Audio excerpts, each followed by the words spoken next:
عصبي. لا لا ده انا هادي، انا بارد. خلاص يا فندم خلاص انا. يا رب كمل الرحله دي على خير.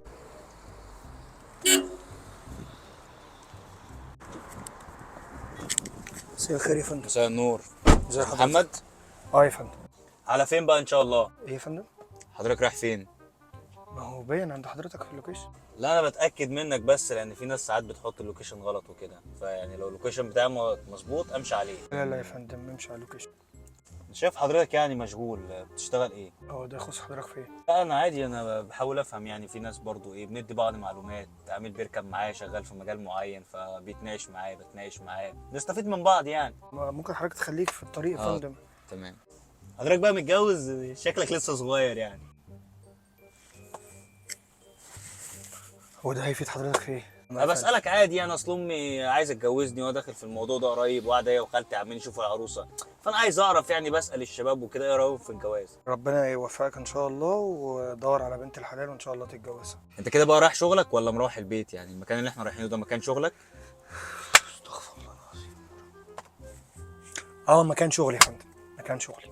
تحب بقى تسمع حاجه معينه ولا نشغل الراديو ولا ايه؟ لا والله يا فندم انا بسمع الايربودز، مش محتاج ان حضرتك اصل انا طول اليوم العملاء في البلوتوث، يفتح البلوتوث، فالناس بتسمع شعبي ناس بتسمع كلاسيك، فيعني لو عايز تشغل حاجه اشغلك بلوتوث تسمع منه. والله يا فندم دي العملاء اللي فاضيه، للاسف انا مش فاضي والله يا فندم. ممكن خليني اركز مع الشغل بتاعي يا بعد اذن فندم، حضرتك؟ ماشي اتفضل. حضرتك كل شويه اصلا تبص لي وتتكلم. لا انا خلي بالك، انا اصل الشركه بتقول لنا ان انتوا لازم تبقى ودود مع العميل وتتكلم معاه وتشوفوا ايوه يا طلباته فندم، ايه. انما ما تقولوش تفاصيل، انت بتحكي في تفاصيل خاصه انا جدا. خلي بالك اتجوزت وما اتجوزتش، وانا خاطبه هجوزك. تقييمي 5 نجوم بسبب ان انا يعني يا فندم من بحب تقييمك اتكلم مع انا الناس. مش هشغلك معايا يا فندم. تقييمك 5 نجوم لحضرتك.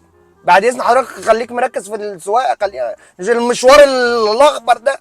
حضرتك عندك اولاد؟ فندم هو انا ينفع الغي الريكوست؟ لا لا لا لا، ليه طيب؟ لا ده بجد.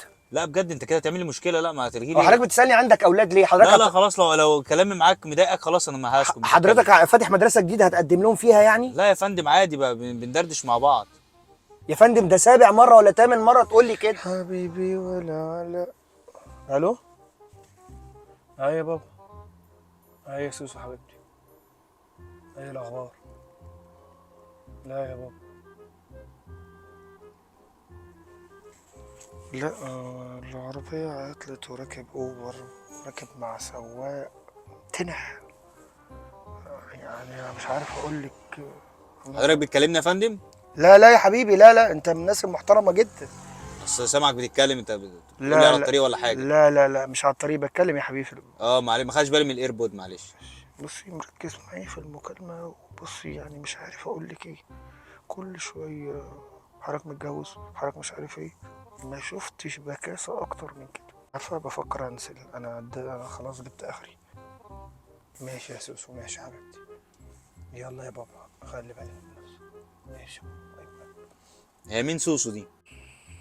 احسك متضايق مني. لا لا لا خالص. يعني في حاجه مضايقاك مثلا؟ عندك خالص. مشاكل في الشغل، مشاكل لا مع صاحبتك؟ لا لا لا. قالت لك حاجه ضايقتك؟ شكلها مزعلاك؟ عادي، هي بص هي البنات كلها كده خلي بالك يعني. انا صحابي كلهم بقعد معاهم. كمل. كل العلاقات فيها مشاكل بجد؟ وحوارات كده يعني. عشان كده بقول لك انا لسه ما اتجوزتش لحد دلوقتي. تمام.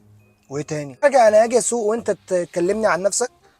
لا يا فندم انا بس يعني بنسالي بعض، المشوار طويل ساعه الا ربع، فيعني مش هنفضل ساكتين ما هو كده. الساعة الا ربع دي انا نفسي تخلص. الساعة الا ربع دي نفسي احنا تخلص. بندردش مع بعض عشان تخلص. معاك عربيه ايه؟ حضرتك بتكلمني؟ اتفضل. عربيتك ايه؟ يعني ايه عربيتي ايه؟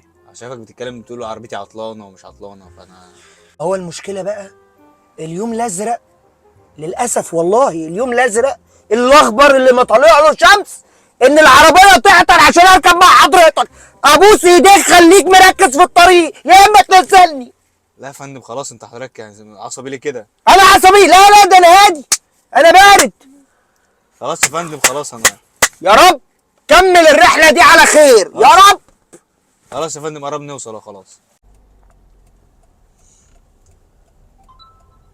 الحمد لله على السلامة يا فندم، ان شاء الله وصلنا. طبعا ما تنساش اهم حاجة ال5 نجوم، لان ده تقييمي في الشركه بيفرق معايا جدا، وانا طبعا كنت ودود معاك ومتكلم وزي ما الشركه قالت لي بالظبط انا عملت. مش هديك 5 نجوم، انا هديك 10 نجوم. ربنا يبارك لك، شكرا بس لذوق انا حضرتك. ممكن اطلب من حضرتك طلب؟ ايوه اتفضل يا فندم. هو الشغل ده يعني بتتقابل العملاء بتعمل معاهم كده؟ ايوه يا فندم، بقول لك انا تقييمي عالي في البرنامج بسبب ان انا بتكلم مع العملاء، ويعني بكلمهم باسلوب حلو وكده، فهم طيب مبسوطين ماشي. مني. هو الحساب كام؟ 150 جنيه. ممكن اطلب منك طلب؟ ايوه يا فندم اتفضل طبعا. دول 400 جنيه. ده كتير عليا كده والله. بس ارجوك كتير ما عليا. تجيش مدينه نصر تاني عشان ما تقابلش بيه. ليه كده يا فندم؟ انا بقول لك ادي 400 جنيه اهو بدل ال 150 جنيه، بس ابوس دماغك مش عايز اشوفك في مدينه نصر لا تاني. انت 400 جنيه انا هروح البيت اصلا. مع السلامه. بالراحه يا فندم على الباب بس عشان عربيه لها اقساط. اقساط؟ ده حسبي الله ونعم الوكيل فيك. ده العميل دلوقتي مبسوط مني، ده مديني 250 جنيه اكراميه زياده. شوف بقى ال5 نجوم. ايه ده؟ انا خدت بلوك؟ ليه؟ انا عملت ايه؟